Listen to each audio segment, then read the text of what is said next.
King 6-4-3, I raise from the small blind. Flop top and bottom pair, and I see bet, and he folds.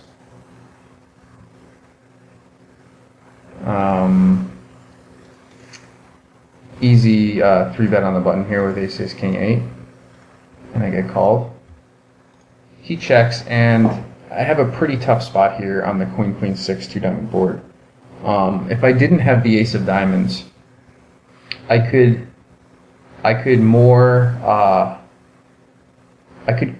bet call a lot easier, because then he's going to have a lot more combinations of flush draws in his range.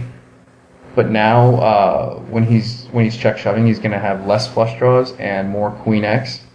So I think it's a really tough spot. I'm not sure if bet calling is going to show a profit, or if it's going to be very close to break even. So I decided to check behind, which I think is completely fine in position.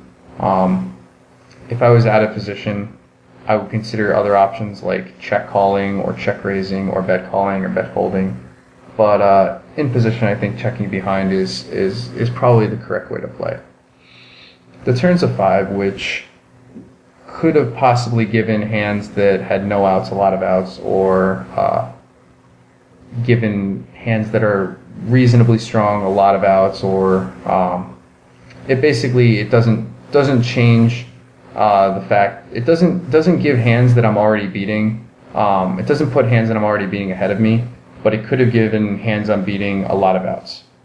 And when he checks to me, I can bet or I can check.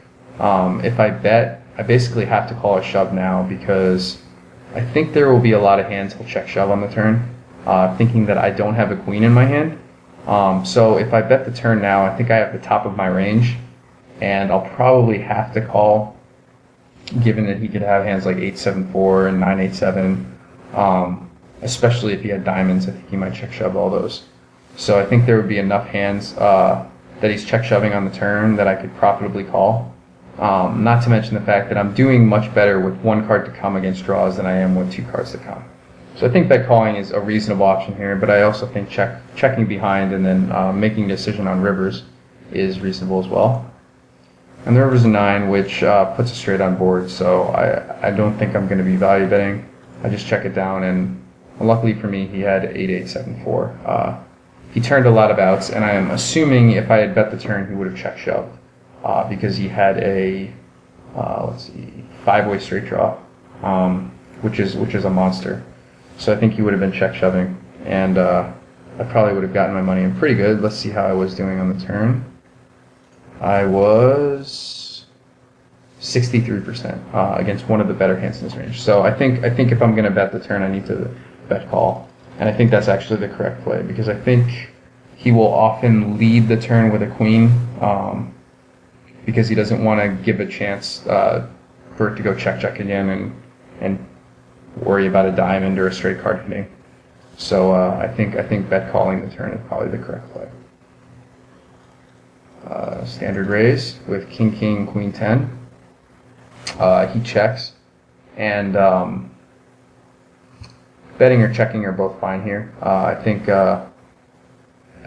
it doesn't really matter what I do. I think it should matter. The biggest factor should be how often this player check raises the flop.